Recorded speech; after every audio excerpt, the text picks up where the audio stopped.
سورہ فیل کے اندر نبی پاک علیہ السلام کی ولادت سے پہلے ایک شخص تھا ابرہا، جو اپنا لشکر لے کے آیا تھا معاذ اللہ کعبے کو گرانے کے لیے۔ تو بڑے بڑے ہاتھی اس کے ساتھ تھے، تو اللہ تعالیٰ نے چھوٹے چھوٹے ابابیل بھیجے، ان کے منہوں میں کنکر تھے، انہوں نے وہ کنکر برسائے تو وہ ہاتھی مار گئے۔ اس صورت میں اس کا ذکر ہے الم تر کیف فعل ربک باصحاب الفیل۔ کیا آپ نے ملاحظہ نہیں کیا کہ آپ کے رب نے ہاتھی والوں کے ساتھ کیا سلوک کیا؟ اللہ تبارک و تعالیٰ نے قوموں پہ عذاب نازل کیا، اور قرآن مجید فرقان حمید نے ان قوموں کے تذکرے بیان فرمائے۔ بھائی کس لیے بیان کیے؟ کہ ہم عبرت حاصل کریں، ہم یہ غور کر لیں کہ یہ کام ہم نے نہیں کرنا، اس کام سے ہم نے بچنا ہے، ہم نے غور کرنا ہے کہ یہ چیز ہمارے اندر۔ لوگ کہتے ہیں نہیں جی نہیں، ہم پہ یہ عذاب نہیں آئے گا، بالکل نہیں آئے گا، اس میں شک نہیں۔ پر اللہ نے بیان کس لیے کیا تھا؟ بیان کیا قرآن مجید معاذ اللہ کسی ایسی چیز کا بیان کرتا ہے جس کی ضرورت نہ ہو؟ قرآن پاک نے ایک ایک حرف ایسا بیان کیا جس کی مسلمان کو ضرورت تھی۔ قوم نوح کا ذکر فرمایا قرآن پاک نے۔ حضرت نوح علیہ السلام کی قوم کو حضرت نوح علیہ السلام نے 1500 سال سمجھایا ہے۔ 15، کچھ لوگوں نے 950 سال لکھا ہے نا، اعلیٰ حضرت نے لکھا 1500 سال عمر ہوئی حضرت نوح علیہ السلام۔ اللہ تعالیٰ بندے کو جلدی سزا نہیں دیتا، بلکہ قرآن مجید میں ایک جگہ رب کریم اس طرح بھی فرماتا ہے کہ جب بندے مجھے بھول جاتے ہیں تو میں ان کے لیے نعمتوں کے دروازے کھول دیتا ہوں۔ تو بندہ سمجھتا ہے کہ میں کچھ تو ہے نا کہ میرے اندر، کہ میں جدھر جاتا ہوں خیر ہی خیر ہو جاتی ہے، وہ سمجھتا ہے کہ میری عقل ہے، حالانکہ اللہ اسے ڈھیل دیتا ہے۔ اللہ اسے ڈھیل دیتا ہے۔ گناہوں کی سزا کے 3 طریقے ہیں۔ ایک ہے متنبہ کرنا، تنبیہ کرتا ہے اللہ، بندہ متنبہ ہو جاتا ہے، یہ اللہ کا بہت بڑا احسان ہوتا ہے۔ ایک ہوتا ہے مہلت دینا، اور ایک تیسرا ہوتا ہے اللہ خفیہ تدبیر کرتا ہے۔ تھوڑا سا سمجھیے گا، انسان پر کوئی آزمائش آئی، فوراً اس کی چھٹی اس نے کہا کہ وہ فلاں جگہ غلطی کی تھی تب ایسا ہوا ہے۔ ہوتا ہے نا کئی دفعہ آواز آتی ہے نا اندر سے، چلیں بول دیں کچھ نہیں ہوتا آپ کو۔ اللہ جانتا ہے یہاں کوئی کچھ نہیں کہے گا آپ کو، اور ہماری تو ویڈیو بھی نہیں گھومتی، یعنی خبر بھی نہیں ہو کہ کس نے ہاں کر دی کس نے نہ کر دی۔ آپ بغیر ٹینشن کے بات چیت کریں، آج کچھ نہیں ہوتا انشاءاللہ تعالی۔ آتی ہے اندر سے آواز، میں آپ سے اس لیے ان چیزوں کی تصدیق کراتا ہوں کہ باقیوں کو بھی آتی ہے کہ نہیں، اس لیے تصدیق۔ کبھی کوئی کسی جگہ انسان پریشان ہوتا ہے تو محسوس کرتا ہے کہ وہاں مجھ سے ہوتا ہے نا جی، جس کو یہ نصیب ہو جائے بڑا خوش نصیب آدمی ہے۔ حضرت مولا علی فرماتے ہیں اگر تجھے دنیا میں سزا مل گئی تو بچ گیا ہے، سمجھ پھر اللہ کرم کرے گا، آخرت میں سزا نہیں دے گا۔ اور یہ یاد رکھ لے، وما اصابکم من مصیبت فبما کسبت ایدیکم ویعفو عن کثیر۔ اللہ فرماتا ہے دنیا میں تجھے جو بھی تکلیف پہنچتی ہے وہ تیرے ہاتھوں کے کرتوتوں کی وجہ سے پہنچتی، ویعفو عن کثیر، فرمایا کثیر گناہ تو میں ویسے ہی معاف کر دیتا ہوں۔ یہ جو تیری زندگی میں دکھ ہے نا، یہ بھی میری قلیل سزائیں ہیں۔ یہ کثیر پر سزا، یہ قلیل ہے، قلیل یہ جو تمہاری زندگی میں تکلیف ہے۔ انسان کو سزا ملتی۔ حضرت فضیل بن عیاض رحمۃ اللہ تعالیٰ علیہ گھوڑے پہ بیٹھے تھے، گھوڑا شرارت کرنے لگ گیا، اچھلنے لگ گیا، کودنے لگ گیا، تو حضرت فضیل بن عیاض نیچے اترے، ایک کونے میں جا کے نماز کی نیت باندھ لی، 2 رکعت نماز پڑھی، پھر دیر تک استغفار پڑھتے رہے، روتے رہے، دعا کرتے رہے، واپس آئے۔ خادم عرض کرنے لگے حضور سمجھ نہیں آئی، گھوڑے نے تھوڑی سی شرارت کی، وہ بدکا ہے، آپ نے اس کو چھوڑا ہے اور چھوڑ کر کے آپ نماز میں لگ گئے۔ تو حضرت فضیل بن عیاض فرمانے لگے جب بندہ اللہ کی نافرمانی کرتا ہے نا، تو جو چیزیں اس کی فرما بردار ہوتی ہیں وہ اس کی نافرمانی کرنے لگ جاتی۔ تو مجھے محسوس ہوا تھا کہ میں نے کہیں اللہ کی نافرمانی کی ہے، اس لیے ایسا ہوا ہے کہ میرے گھوڑے نے میری، تو میں توبہ کرنے لگا ہوں، اور آپ دیکھتا ہوں بیٹھ کے بھلا کیا ہوتا ہے۔ میں نے سچی توبہ، حالانکہ مجھے یاد نہیں کہ میں کہاں بولا، پر کھری اور سچی توبہ کی۔ دوبارہ گھوڑے پہ بیٹھے تو گھوڑا بالکل صحیح ہو کے ساتھ چلنے لگ گیا۔ میرے بھائی جب یہ تنبیہ ہے اللہ کی طرف سے، یہ متنبہ کیا جاتا ہے کہ تو بعد آ جا۔ بہت ساری جگہوں پہ انسان کو وقتی طور پر اگر سزا مل جائے، نبی پاک علیہ السلام کی خدمت میں ایک صحابی آئے، بات مضبوط کر دوں، واقعہ سنایا ہے نا، تو کچھ لوگ سمجھتے ہیں کہ یہ واقعہ ہے، تو میں ایک حدیث پاک امام بہقی کی لکھی ہوئی عرض کرتا ہوں۔ نبی پاک علیہ السلام کے ایک صحابی آئے اور ان کا سر پھٹا ہوا تھا، خون بہ رہا تھا۔ سرکار نے فرمایا کیا ہوا؟ عرض کی حضور ایک عورت جا رہی تھی، میری نظر پڑی، ابھی نظر پڑی ہے کہ میرے آگے ستون آ گیا تو میرے سر پہ لگ گیا۔ نبی پاک صلی اللہ علیہ وسلم نے فرمایا تیرے لیے خوشخبری ہے، اگر دنیا میں تیری غلطی کی تجھے سزا ملی ہے تو پھر رب تجھے قیامت میں سزا نہیں دے گا. پھر اللہ قیامت میں سزا، بعض گناہ ایسے ہیں جن کی یہاں بھی سزا ملے گی اور وہاں بھی ملے، لیکن میرے بھائی پہلی بات یہ ہے کہ اللہ تعالیٰ اس غلطی کی یہی سزا دے لے، اور دعا فرمائے اللہ تبارک و تعالیٰ یہاں بھی معافی عطا فرمائے وہاں بھی معافی عطا فرمائے، اللہ درگزر فرمائے. حضور فرماتے ہیں بہت لمبا تم نہ بھی نہ رونا، اگر مکھی کے یا مچھر کے پر کے برابر بھی تمہارے آنسو نکل گئے نا، میں اب اس سے زیادہ کیا آپ کی بارگاہ میں بات عرض کروں. حضور فرماتے ہیں ایک مکھی اور مچھر کے پر کے برابر بھی تیری آنکھ سے آنسو نکل آیا، شرط یہ ہے نکلے ریاکاری کے لیے نہیں، نکلے اللہ کی رضا کے لیے، اس کی خشیت میں نکلے. فرمایا اگر مکھی کے پر کے برابر بھی تو رو پڑا تو اللہ تعالیٰ تیرے لیے دوزخ سے آزادی لکھ دے گا. اور نبی پاک صلی اللہ تعالیٰ علیہ وسلم نے بیان فرمایا، حضور فرماتے جو اللہ کے خوف سے رو پڑے نا، جس طرح بھینس بکری گائے کے تھنوں سے نکلا ہوا دودھ دوبارہ تھنوں میں نہیں نہ جاتا، اسی طرح جو رب کی یاد میں رو پڑے وہ دوزخ میں نہیں جاتا. یہ مثال دیکھے کیسی دی حضور نے سمجھانے کی. اگر کبھی رونا آئے اس کے لیے تنہائی کا انتخاب کرے، مجمع میں نہیں. ایک بندے کو حضرت عمر نے مجمع میں روتا دیکھا تو فرمایا یہ کام تو اکیلے میں کرتا تیرے لیے برکت والا ہوتا، تیرے آنسو نکلے تیرے رخساروں پہ بہے. اور شیر خدا تو شیر ہے نا، حضرت مولا علی شیر خدا فرماتے اگر تیری آنکھوں سے کبھی آنسو نکلے نا اللہ کی یاد میں، حضور کی محبت میں، تو فرمایا ان آنسوؤں کو پوچھنا نا، ان کو چہرے سے صاف نہ کرنا. یہ تو آنسو اس قابل ہیں کہ تیرے رخساروں پہ رہیں، یہ تو روشنی ہے تیرے چہرے کی، ان کو پوچھنا نا. حضرت علی رضی اللہ تعالیٰ عنہ نصیحت کرتے ہیں انہیں رہنے دے، یہ آنسو بڑا قیمتی ہے، یہ نکلا تیری آنکھ سے ہے پر کسی کا ہو کے نکلا، نکلا تیری آنکھ سے ہے پر کسی کے لیے نکلا، نکلا تیری آنکھ سے ہے پر اس نے تجھے بتایا ہے کہ تیرے وجود میں، تیری دھڑکنوں میں، تیرے جذبات میں کسی اور کا بھی حصہ ہے. یہ رب رسول کی رضا کے لیے چھلکا ہے. ایک بھی رونے والا ہو تو باقیوں کا کام بھی سنو نا. حدیث ہے بہکی شریف ہے، حضرت حیثم بن مالک رضی اللہ تعالیٰ عنہ فرماتے ہیں نبی پاک علیہ السلام خطبہ دے رہے تھے، تقریر فرما رہے تھے، حضور کی باتیں دلوں کے میل کچیل اتارتی چلی جا رہی. فرماتے ایک شخص نبی پاک علیہ السلام کے سامنے بیٹھ کر حضور کی گفتگو سن رہے تھے، وہ رو پڑے. ساری گفتگو چھوڑ کے نبی پاک صلی اللہ تعالیٰ علیہ وسلم کی توجہ اس شخص کی طرف ہو گئی. ہوا کیا ہے؟ وہ تقریر سنتے، بات سنتے بس رو پڑے. تو نبی پاک علیہ السلام فرمانے لگے آج اگر وہ سارے مومن بھی یہاں موجود ہوتے جن کے گناہ پہاڑوں کے برابر وزنی ہوتے تو اس ایک بندے کے رونے کی وجہ سے اللہ سب کی بخشش فرما دیتا. اور نبی پاک علیہ السلام فرمانے لگے یہ رویا ہے تو اس کے رونے پر فرشتے بھی روئے ہیں، اور فرشتے دعا کر رہے ہیں کہ اے اللہ یہ جو نہیں روتے نا ان کے حق میں ان کی سفارش قبول کر لے جو تیری بارگاہ میں روتے ہیں. توبہ رٹا لگانے کا نام تو نہیں نا، توبہ تو اللہ کو منانے کا نام ہے. ایک شخص اپنے گناہ چھوڑنے کا ارادہ ہی نہیں کر رہا اور وہ اپنی غلطی کو غلطی تسلیم ہی نہیں کر رہا اور اپنی غلطیوں سے وہ پیچھے ہٹنے کو 2 قدم بھی تیار نہیں، تو توبہ کوئی رٹا لگانے کا نام تو نہیں. آپ توبہ طوطے کو رٹا دیں تو طوطا توبہ توبہ پکارتا رہے تو اس کو وہ چیز تو نہیں حاصل ہونے لگی. توبہ ایک بڑی خاص بات صوفیاء نے لکھی ہے، اگر آپ سمجھیں تو بڑا نفع دے گی. وہ کہتے ہیں جس طرح گھر چھوٹا بنانا ہو یا بڑا بنانا ہو، زمین تو درکار ہوتی ہے کہ نہیں؟ زمین ہوگی تو گھر بنے گا، چاہے وہ چھوٹی سی کٹیا بنے یا بہت بڑا محل بنے، زمین کا ہونا ضروری ہے. اسی طرح آپ نے نیک اعمال تھوڑے کرنے ہیں یا زیادہ کرنے ہیں، توبہ کا ہونا ضروری ہے. توبہ وہ زمین ہے جس کے اوپر آپ نیک اعمال تعمیر کریں گے. اگر توبہ نہیں ہے تو پھر کوئی بھی نیک عمل آپ کے پاس ہو ہی نہیں سکتا. آپ پچھلے گناہوں سے رجوع کریں اللہ کی طرف، آپ کہیں کہ میرے اندر یہ غلطی ہے میں توبہ کرتا ہوں. ان العبد اذا اعترف، اعتراف جرم کریں، پھر اللہ کے حضور رجوع لائیں. ہمارا یہ حال ہے کہ ہم جتنی بھی توبہ کرتے ہیں، جس قدر بھی استغفار پڑھتے ہیں، اس کو ایک وظیفہ سمجھ کے پڑھ لیتے ہیں، بھئی یہ بھی اچھا ہے، برکت سے خالی نہیں.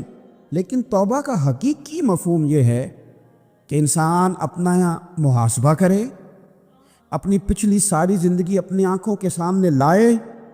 اگر وہ سمجھتا ہے کہ اس حال میں مر گیا تو میرے لیے مشکل ہوگا منہ دکھانا اللہ رسول، تو پھر وہ فوراً سے پہلے اپنے گناہوں سے رجوع کرے اور اللہ کے حضور توبہ کرے۔ یہ توبہ کا مفہوم ہے۔ میرے رسول پاک صلی اللہ تعالیٰ علیہ وسلم نے اپنی امت کو اس طرف خاص رغبت حضور نے اپنی امت کی کرائی۔ رب بڑا مہربان ہے، بڑا ہی کریم ہے۔ وہ تو کسی بندے کی اونٹنی اگر کبھی گم ہو جائے صحرا میں، اور اس طرح گم ہو کہ پیسے بھی اونٹنی پہ ہو، کھانا بھی اونٹنی پہ ہو، کپڑے بھی اونٹنی پہ ہوں، علاقہ بھی صحرا کا ہو، اور اس نے کسی ٹہنی کے ساتھ باندھی ہو، پھر وہ سو جائے، سو کے اٹھے تو اونٹنی غائب ہو۔ اب وہ اتنا پریشان ہو کہ آگے پیچھے دائیں بائیں دیکھا تو پتہ چلا کہ اونٹنی تو غائب ہو گئی، نہ کھانا ہے، نہ پیسے ہیں، نہ کپڑے، نہ سواری ہے، علاقہ صحرا کا ہے، پیدل جا بھی نہیں سکتا۔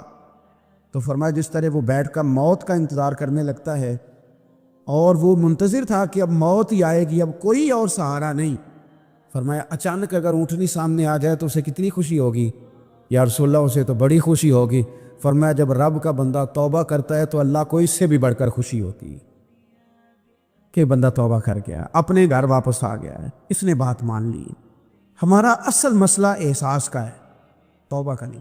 جب تک اپنی غلطیوں کا بندہ محاسبہ نہیں کرتا، جب تک احساس پیدا نہیں کرتا، وہ محسوس نہیں کرتا کہ میں غلط ہوں، مجھے ٹھیک ہونا چاہیے، تب تک توبہ کا ہے۔ آپ دیکھیں نا صحابہ کرام کا مزاج کیا، چھوٹی چھوٹی چیزیں ہیں لیکن وہ دوڑ کے آتے ہیں، کہتے ہیں یا رسول اللہ غلطی ہو گئی، اور اپنے آپ کو پیش کرتے ہیں۔ ایک خاتون نے آ کے پیش نہیں کیا کہ یا رسول اللہ میرے پیٹ میں ناجائز بچہ ہے، مجھے پاک کر دیں، کوئی پکڑ کے نہیں لایا، کسی نے آ کے اسے گرفتار نہیں کیا، مقدمہ نہیں کرایا، پرچہ نہیں درج کرایا، 14 دن کے ریمانڈ کے بعد نہیں مانی، خود آئی اور آ کے کہا حضور میرے سے غلطی ہو گئی ہے، مجھے معاف کر دیں۔ رسول پاک صلی اللہ تعالیٰ علیہ وسلم نے بچے کی ولادت کے بعد اسے دوبارہ بلایا، کہا بعد میں آنا، وہ آئی، اسے سنسار کیا گیا۔ تو جب کسی شخص نے کہا نا کہ یہ تو بڑی نفس کے ہاتھوں گرفتار عورت تھی اور کتنا بڑا جرم کیا، تو پھر حضور نے پتہ کیا فرمایا؟ فرمایا چپ کر جاؤ، تم نے گناہ دیکھا ہے، تم نے اس کا احساس نہیں دیکھا۔ جب تک احساس گناہ اور احساس زیاں پیدا نہیں ہوتا، اس کی وجہ یہ ہے، امام غزالی رحمۃ اللہ علیہ فرماتے ہیں جو مومن ہوتا ہے نا، مومن وہ دھاگے کے برابر گناہ کرے تو وہ محسوس کرتا ہے کہ پہاڑ کے برابر گناہ ہے میرے اوپر، اور جو منافق ہوتا ہے نا وہ پہاڑ کے برابر گناہ کر کے کہتا ہے یہ تو دھاگے کے برابر ہے، محسوس ہی نہیں کرتا کہ میں نے اتنے جرم کیے ہیں۔ وہ تسلیم کرنے کو تیار نہیں ہوتا، جب تک تسلیم نہیں کرتا تب تک توبہ کا کوئی معنی سمجھ میں نہیں آتا۔ اور توبہ کریں تو پھر توبہ نہ، اور بھائی جس نے ماننا ہوتا ہے وہ تو اشارے سے بھی مان جاتا ہے، اور جنہوں نے نہیں ماننا نا، میں کئی دفعہ کہتا ہوں یہ میرا جو دور ہے یہ سیانے لوگوں کا دور ہے، سمجھدار زیادہ ہیں، اور سمجھدار بھی اس طرح کے سمجھدار نہیں جس طرح کا معاملہ فہم سمجھدار ہوتا ہے۔ سمجھدار چالاک قسم کے، اپنے حق میں سمجھدار اور اپنے ذہن کے مطابق فیصلہ کرنے والے لوگ۔ پھر ہم بہت ساری جگہوں پہ ٹامک ٹونیاں کھاتے ہیں، جس نے ماننا ہے اس نے اشارے سے بھی مان جانا ہے، اور جس نے نہیں ماننا اس نے کہنا مجھے 24 سال ہو گئے فلانی جگہ جمعہ پڑھتے اور میں ماننے کو تیار نہیں ہوا، نہیں نہ ماننا تو مجھے 20 سال ہو گئے فلانی جگہ جاتے آتے، بس نہیں ماننا تو پھر مزاج نہیں ہوتا۔ جس نے ماننا ہے، حضرت فضیل بن عیاض رحمۃ اللہ علیہ ڈاکو تھے، اور نیلے ڈاکو نہیں تھے، ڈاکوؤں کے سردار تھے۔ تو ارشاد فرماتے ہیں کہ میرا طریقہ یہ تھا کہ میں ایک پورے قافلے کی صورت میں حملہ کرتا تھا تو لوگ ڈرا کرتے تھے، اگر کہ فضیل بن عیاض کے ڈاکوؤں نے حملہ کیا تو پھر نہیں بچتے۔ ایک دن گزر رہا تھا تو ایک قاری صاحب آیت پڑھ رہے تھے، لا تقنطوا من رحمت اللہ، اللہ کی رحمت سے کبھی نا امید نہ ہونا، ان اللہ یغفر الذنوب جمیعا، بے شک وہ سارے ہی گناہ معاف کر دے گا۔ آپ فرماتے ہیں میرے دل میں بات اثر کر گئی، ماننا ہے نا، جس نے نہیں ماننا اس نے 6666 آیتوں کا ترجمہ پڑھ کے بھی توجہ نہیں کرنی۔ آپ ارادہ کریں نا، آپ اپنی دل کی زمین کو زرخیز بنائیں۔ فرماتے ہیں میں فوراً وہ آیت سنی تو میں رویا، اور میں وہ حافظ صاحب کے پاس چلا گیا، ان سے اجازت لی، ان کے کمرے میں داخل ہوا۔ میں نے کہا آپ نے بھی آیت پڑھی ہے کہ اللہ سارے گناہ معاف کر دے گا؟ تو جس بندے نے کئی سال ڈاکے ڈالے ہوں، بیٹیاں روتی رہتی ہوں پر وہ مال لے کے آ گیا ہو، مائیں واسطے دیتی رہتی ہوں پر وہ لوٹ کے نکل آیا ہو، اب جی اگر وہ بندہ بھی سچے دل سے توبہ کرے تو اللہ معاف کر دیتا ہے۔ تو آفا جی کہنے لگے میں کون ہوتا ہوں تمہیں کوئی تفسیر بتانے والا، میں نے تو قرآن کی آیت پڑھی ہے، میرا رب کہتا ہے لا تقنطوا من رحمت اللہ، تم نے مایوس نہیں ہونا، تم آ جانا، معافی مانگ لینا، ان اللہ یغفر الذنوب جمیعا، اللہ سارے گناہ معاف فرما دے گا۔ اللہ سارے گناہ، تو یہ تو اللہ فرما رہا ہے۔ فضیل بن عیاض کہتے ہیں میں نے کہا ختم ہو گئی بات، توبہ بھائی۔ واپس آیا تو وہ میرے ساتھ جو تھے نا ان سے میں نے کہا سردار نیا تلاش کر لو بھائی۔ اب ارادے بدل گئے، پروگرام کچھ اور ہو گیا۔ اب تو لوگ ہمیں تانے دیں گے، اب تو لوگ باتیں کریں گے کہ اوتھے کی لین جانا ہے۔ فضیل بن عیاض کہنے لگے بس بھائی توبہ کرنی، اب تم کوئی اور سردار تلاش کر لو۔ اور اوپر اوپر سے نہیں کہا، توبہ کی تقریریں نہیں کی، دوسروں کو میسج نہیں بھیجے اور لیکچر نہیں جھاڑے، رو کے کہا، درد سے کہا، دل سے کہا۔ تو وہ جو باقی کے تھے نا ان پر سردار کی بات کا اثر ہوا، کہنے لگے سردار ہم نے سردار نیا نہیں ڈھونڈنا، اگر چوریاں مل کے کی ہیں تو اب تو اس طرح تو نہ کر، توبہ بھی مل کے ہی کریں گے، اب اللہ بھی مل کے ہی کریں گے، اب بس تو اگر ادھر جائے گا تو ہم بھی تو جائیں گے نا۔ اللہ اکبر۔ فضیل بن عیاض کہتے ہیں ظاہر ہے مال لوٹا کرتے تھے، میں نے مسئلہ پوچھا علماء سے تو انہوں نے بتایا کہ یہ تو حقوق العباد کا مسئلہ ہے، جو لوٹا وہ تو واپس کرنا ہی پڑے گا۔ اب میں نے وہ پیسے جمع کیے، اب سارے تو میرے پاس تھے نہیں، جتنے میں دے سکتا تھا دیے، جو کھا چکا تھا وہ رہ گئے، ایک یہودی کے پیسے رہ گئے، اس کے گھر چلا گیا، میں نے جا کے اسے کہا میاں میں نے کر لیا توبہ، اور میں وہ فضیل بن عیاض ڈاکو ہوں جس کے تیرے گھر سے اتنا مال لوٹا تھا، میرے پاس پیسے کوئی نہیں، وہ پیسے لگ گئے، اب تو اس طرح کر مجھے معاف کر دے۔ وہ کہنے لگا نا جناب، یہ بھی کبھی کبھی ہوتا ہے، لوگ نا شرافت کو بزدلی سمجھ لیتے ہیں۔ فضیل بن عیاض سے کہنے لگا میں تو پیسے لوں گا، ایسے تو نہیں معاف کرتا۔ آپ فرمانے لگے پیسے تو کوئی نہیں، یہ سچی توبہ ہے۔ وہ کہنے لگا پھر اس طرح کرو میری اونٹوں کو چارہ ڈالو، پیسے پورے ہوئے تو چلے گا نا۔ کل ڈاکو تھے، ابھی وہ تلوار چلانی آتی ہے، نیزہ چلانا آتا ہے، ڈٹنا آتا ہے، اعصاب مضبوط ہیں، مسئلہ کوئی نہیں، لیکن توبہ سچی کی ہے نا، یہ سچی توبہ والے لوگوں کا طریقہ ہے۔ اس سے کہہ سکتے تھے کہ جا آج تھلب دینی لے لے، تجھے کہا معاف کر دے، تو تیار ہی نہیں ماننے کو۔ حضرت فضیل بن عیاض کہنے لگے اگر اونٹوں کو چارہ ڈالنے سے تو معافی دیتا ہے نا تو میں تیرے اونٹوں کو چارہ ڈالنے کو بھی تیار، کیوں کہ راضی اللہ کو کرنا ہے، اپنے ضمیر سے بوجھ اتارنا ہے، بندوں کے سامنے سرخرو نہیں ہونا، اللہ کے حضور ہونا ہے۔ توبہ کا مطلب ہے رب کوئی بارگاہ میں سرخرو ہونا، بندوں کے سامنے نہیں۔ حضرت فضیل بن عیاض سے کہنے لگے ڈالیں گے تیرے اونٹوں کو چارہ، کیوں نہیں ڈالنا؟ 2-4 دن چارہ ڈالا تو وہ یہودی ایک دن کہنے لگا کہ یہ نا ٹھیکریوں سے بڑی ہوئی تھیلی ہے، یہ تو ذرا اٹھا کے لا۔ حضرت فضیل بن عیاض نے اٹھا کے اسے دی، جب اس نے کھولی تو اشرفیوں کی بھری ہوئی تھی، تو آپ فرمانے لگے تو کہہ رہا تھا ٹھیکریاں اٹھا کے لا۔ کہنے لگا میں تورات بڑی پڑھتا ہوں، عالم ہوں، میں نے تورات میں پڑھا تھا کہ مسلمان جب سچی توبہ کر لیں گے نا تو رب ٹھیکریوں کو بھی سونا بنا دیا کرے گا، پھر یہ مٹی کے ڈھیلے اشرفیاں بنا کریں گے۔ تو میں نا تیری توبہ چیک کر رہا تھا، یہ اس میں نے روڑے بڑے ہوئے تھے، لیکن تو اٹھا کے لایا، تو تیری توبہ بھی سچی ہے اور تمہارا دین بھی سچا ہے۔ اب اس طرح کر معافی شرط پہ دوں گا کہ مجھے کلمہ پڑھا تاکہ میں بھی مسلمان ہو جاؤں۔ توبہ کے معاملے میں احساس، اور میں نے کہا کہ جس نے اشارہ لینا ہے اشارہ، ایک زازان نام کا نا گویا تھا، آواز بڑی سریلی تھی، شراب خانے میں جب محفلیں سجتی تھی تو معاذ اللہ وہ گانے گایا کرتا تھا، سریلی آواز تھی۔ حضرت عبداللہ ابن مسعود حضور کے صحابی، حضور نے فرمایا عبداللہ ابن مسعود اسی طرح قرآن پڑھتے ہیں جس طرح میرے اوپر نازل ہوا تھا۔ عبداللہ ابن مسعود نا چھوٹا قد اور پتلی پتلی ٹانگیں تھی حضرت عبداللہ ابن مسعود، ایک دن درخت پہ چڑھے ہوئے تھے تو کچھ لوگوں نے نا، بچے کرتے ہیں نا مذاق، معاذ اللہ کچھ نے کہا کتنی پتلی ٹانگیں، اللہ کے محبوب علیہ السلام نے فرمایا قیامت کے دن عبداللہ ابن مسعود کی ٹانگوں کا وزن احد پہاڑ سے بھی زیادہ ہوگا۔ زبردست صحابی ہے، اور حضور نے فرمایا میں نے جس کو گورنر بنایا، کسی جگہ امیر بنایا، مشورہ کر کے بنایا، اگر میں کسی کو بغیر مشورے کے امیر بناتا تو عبداللہ ابن مسعود کو بناتا۔ حضرت عبداللہ ابن مسعود گزر رہے تھے تو وہ جو زازان نام کا گویا تھا وہ گانے گا رہا تھا۔ ہماری جو تقریریں ہیں نا جی، میری طرح کے لوگ، وہ چونکہ جمعہ پڑھانا ہے، 45 منٹ پاس کرنے ہیں، تو نہ وہ ذوق سے تیاری، نہ وہ درد، قوم کی اصلاح۔ ایک میرے ایسا فرمایا کرتے تھے تمہارا بچہ بگڑ جائے تو کتنے پاپڑ بیلتے ہو صحیح ہو جائے، یکدم خدا نخواستہ خاکم بدہن کروڑ دفعہ اللہ معاف کرے، کسی باپ کو رات کو خبر مل جائے کہ تیرا بیٹا نشہ کرتا ہے، سوئے گا رات کو، روئے گا کہ نہیں مصلی بچھا کر؟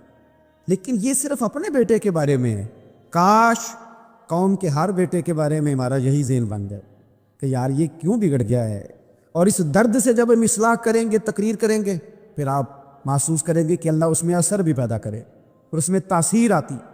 حضرت عبداللہ ابن مسعود گزرے تو اب درد تھا نا دل کے اندر، اور اگر کسی نے توبہ کرنی ہے تو ایک جملے سے بھی کر لینی۔ آپ گزرے، سریلی آواز کانوں میں آئی، کھڑے ہو کے کہنے لگے کون ہے؟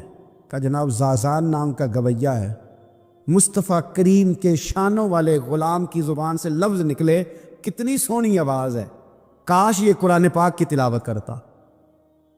اللہ اکبر، کاش کوئی ایسا ہو تو صحیح جو ہمیں کہے کہ کاش یار تو قرآن پڑھتا، کتنی سونی آواز ہے، کاش تو نعت پڑھتا۔ کوئی کہے تو صحیح، کوئی کہتا ہی نہیں، کوئی کہتا ہی نہیں کتنا سونا چہرہ ہے، کاش اس پہ داڑھی ہوتی، کوئی کہتا ہی نہیں میری ملت کے جوانوں کا۔ سینکڑوں لوگ ہیں۔ ایک بچہ مجھے ایک دفعہ ملا لاہور میں، تو میرے گلے رکھ کے اس طرح رویا جس طرح کو بچھڑا ہوا روتا ہے۔ انہیں لگا پیر صاحب مر جان لگے ہیں، کوئی ساڑی اصلاح ہی نہیں کرتا، کھوب گئے گناہ میں، کوئی باں ہی نہیں پھٹتا، کوئی ملے تو صحیح یہ ہمارے دکھوں کا مداوع کرے، کوئی نہیں، اپنی اپنی نفسا نفسی، کوئی بات بتانے والا ہی نہیں۔ میں اکثر دوستوں سے کہتا ہوں کہ بڑے شوق سے سن رہا تھا زمانہ، تو ہم ہی سو گئے داستان کہتے کہتے۔ لوگوں کا دل کرتا ہے ان کی اصلاح ہو جائے، پر کوئی درد والا ہو، کوئی ایسی بات ہو تو تب ہے نا، آئے ہائے۔ حضرت عبداللہ ابن مسعود کہنے لگے کاش یہ قرآن پاک پڑھتا، یہ کہہ کے چلے گئے۔ باہر وہ نکلا نا، جب سارے لوگ باہر نکلے اس معاذ اللہ بری مجلس سے، تو چیم گوئیاں ہو رہی تھی کہ آج تو یہاں حضرت عبداللہ ابن مسعود بھی آئے تھے۔ تو زازان سے کسی نے کہا کہ آج نا حضرت عبداللہ ابن مسعود نے تیری آواز سنی، تیری آواز۔ تو وہ کہہ رہے تھے کاش اتنی سونی آواز سے قرآن پڑھتا تو مزہ آتا، کاش۔ وہ کہنے لگا نبی پاک کے صحابی نے میرا نام لیا ہے، گویہ ہو کے میرا ذکر کیا ہے، حضرت عبداللہ ابن مسعود نے میرا نام لے کے کہا ہے کہ کاش میں قرآن پڑھتا، اور میرے لیے کہا مصطفیٰ کے صحابی نے، حضور سے قرآن سیکھنے والے کی خواہش ہے کہ میں قرآن پڑھوں۔ دوڑے گئے، کدھر ملیں گے عبداللہ ابن مسعود؟ فلاں فلاں جگہ، غسل کیا، وضو کیا، پیروں میں لگ گئے جا کے، کہنے لگے سونیا جس کے قرآن پڑھنے کی تعریف مدینے والے کریں، وہ میرے بارے میں کہے کہ مجھے قرآن پڑھنا چاہیے تھا، آج سے میں نے ٹھوکر ماری سارے گانوں کو، سکھاؤ مجھے قرآن، میں قرآن ہی پڑھا کروں، میں قرآن پڑھوں گا، میں پڑھ پڑھ کے سناؤں گا، لوگ میری زبان سے اللہ کے کلام کی تلاوت سنا کریں گے۔ کوئی بیٹھا ہوا مجھے دور دعا دیتا ہے، میں ڈوبتا ہوں سمندر اچھال دیتا ہے، کوئی تو ہو نا جو کہے، کوئی تو ہو۔ فرمانے لگے بس ہو گئی حضور، آپ دیکھیں گے میں قرآن ہی پڑھوں گا، میری زبان سے اب اللہ کی کتاب کی تلاوت ہی ہو گئی، طے ہو گئی بات۔ تو کسی نے نصیحت لینی ہے توبہ کے لیے تو ایک جملہ بھی کافی ہے، ایک جملہ بھی۔ اور میں نے کہا کہ اگر صرف تقریریں سننی ہیں، واعظ ہی سننے، اور ساری زندگی اسی پہ لگانی ہے کہ آج بڑا جملہ کا، آج بڑا مزہ آیا، آج فلانی بات او ہو پہلی دفعہ سنی، کچھ قرضے دے کے ہی جان چھوٹے گی، اس کے بغیر جان نہیں چھوٹتی۔ اپنی قضا نمازوں کا حساب لگائیں اور ان کو نہ صحیح کر کے ادا کریں۔ ایک مسئلے میں بڑی دیر سے دوستوں کو اشارے کنایاتاً باتیں کہہ رہا ہوں، پھر کہتا ہوں، میں نے شب برات کو تفصیل سے یہ بات کی تھی، پھر کرتا ہوں، اپنے معاملات کو صاف کریں۔ لینے دینے کے مسائل میں اپنے آپ کو میں منت کے ساتھ بات کرنے لگا ہوں اپنے دوستوں سے، خدا را کبھی بھی بڑے سے بڑا کام کرنا یا چھوٹے سے چھوٹا کرنا، اس میں سود کا کوئی نقطہ نہ آنے دینا، آپ کا دل سخت کر دے گا، آپ کے آنسو لے جائے گا، کچھ نہیں بچے گا۔ اس طرح پیشاب کا ایک قطرہ کئی من دودھ کو تباہ کر دیتا ہے۔ یہ سود آپ کے اصل مال، خدا را، یہ میری منت ہے، میری گزارش ہے۔ میں ان دوستوں کو جانتا ہوں، مجھے لگتا تھا کہ یہ ولایت کا رستہ طے کریں گے، لیکن چلے کچھ جگہ مجبوریاں ہوتی ہیں، کچھ معاملات ہوتے ہیں، لیکن کوئی ایک آدھ نقطہ ایسا آتا ہے بیچ میں، وہ لے جاتا ہے ساری چیزیں۔ نبی پاک علیہ الصلوۃ والسلام نے فرمایا بندہ بڑا سفر کر کے آتا ہے، بکھرے بال، بری حالت، رو کے دعائیں مانگتا ہے، یا اللہ یا اللہ یا اللہ کہتا ہے، اور اللہ اس کی دعا قبول نہیں کرتا۔ سونیا آپ کہہ رہے ہیں رحمت للعالمین ہو کے کہ رب قبول نہیں کرتا؟ حضور نے فرمایا اس نے پہنا بھی حرام پیسوں کا، کھایا بھی حرام پیسوں کا، پیا بھی حرام پیسوں کا، اتنی مرضی مانگے پھر مالک اس کی دعاؤں کو مستجاب۔ ہمارا ایک تو ہے اپنا عمل، ایک ہے توبہ، ایک بات کی اعمال ہم نے. ایک آخری بات یہ آپ سے کرنی ہے کہ ہمارے ذمے جس طرح ہمارے بچوں کی ڈیوٹی ہے نا، بیوی کا نان نفقہ خامد کے ذمے ہوتا ہے، ماں باپ بوڑھے ہوں تو ان کی ڈیوٹی اولاد کے ذمے، اسی طرح قیامت تک نبی کوئی نہیں آئے گا، دین کی جو ڈیوٹی ہے وہ نبی پاک کی امت نے ادا کر دی. اور اللہ کیا فرماتے ہیں قرآن مجید کی سورہ محمد صلی اللہ تعالی علیہ وسلم، اللہ فرماتے ہیں یا ایھا الذین آمنوا ان تنصروا اللہ ینصرکم، اے ایمان والو اگر تم اللہ کے دین کی مدد کرو گے تو اللہ تمہاری مدد کرے گا. وَيُثَبِّتْ أَقْدَامَكُمْ، اور اللہ تمہارے قدموں کو جما دے گا، یعنی تمہیں مضبوط کر دے گا، تم مضبوط سے مضبوط ہوتے جاؤ گے. شرط کیا ہے؟ ان تنصروا اللہ، اگر تم اللہ کے دین کی مدد کرو. اپنے مزاجوں میں نا اللہ کی دین کی مدد کا ذوق پیدا کریں. وَالَّذِي أَرْسَلَ رَسُولَهُ بِالْهُدَىٰ وَدِينِ الْحَقِّ لِيُظْهِرَهُ عَلَى الدِّينِ كُلِّهِ، میں پوری دنیا کے مسلمان حکمرانوں کو یہ بتانا چاہتا ہوں کہ یہ جو میرے نبی پاک کا دین ہے نا، یہ دبنے نہیں آیا، یہ غالب ہونے کے لیے آیا. اور اسلام کی فطرت میں قدرت نے لچک دی ہے، اتنا ہی یہ ابھرے گا جتنا کہ دبا دو گے. کیا سمجھتے ہیں اسرائیل کے گنڈے کہ وہ مسجد اقصیٰ میں نمازیوں کو تنگ کر کے تو وہ کہیں گے کہ ہمیں پوچھنے والا کوئی نہیں؟ اسلام کی فطرت میں قدرت نے لچک دی ہے، اتنا ہی یہ ابھرے گا جتنا کہ دبا دو گے. بانجھ نہ سمجھا جائے اس امت کو. بس یہ جو مسلمان حکمران ہیں یہ اتنی بات سمجھ لیں کہ تم جب ان یہودیوں سے کافروں سے معاہدے کرتے ہو تو تمہیں تو کچھ خیال نہیں آتا، تم تو صرف دنیا داری دیکھ کے چلتے ہو. کاش بال بچہ دیکھتے ہوئے، مال دیکھتے ہوئے، ملک اور زمین دیکھتے ہوئے تم ایک دفعہ اللہ کا دین بھی دیکھو. یہ تمہاری ذمہ داری ہے، یہ نبی پاک نے ڈیوٹی لگائی ہے. اپنا اپنا کردار ہمیشہ دین کے لیے پیش کریں، اپنا اپنا کردار. وہ ضروری نہیں کہ چندے کی صورت میں ہی ہو. آپ کسی بے نمازی کو نماز کا مشورہ دیں، آپ نے دین کی خدمت کی. آپ نے ماں باپ کے نافرمان کو فرما برداری کا مشورہ دیا تو آپ نے دین کی خدمت کی. اگر آپ نے کسی بندے کو کہا یار تیرا قرآن پاک ٹھیک نہیں، چل قاری صاحب کے پاس، تیرا تلفظ ٹھیک ہونا چاہیے، کو آدھا گھنٹہ نکال کے سیکھ لے، یہ لفظ کہنے سے آپ نے دین کی خدمت کی.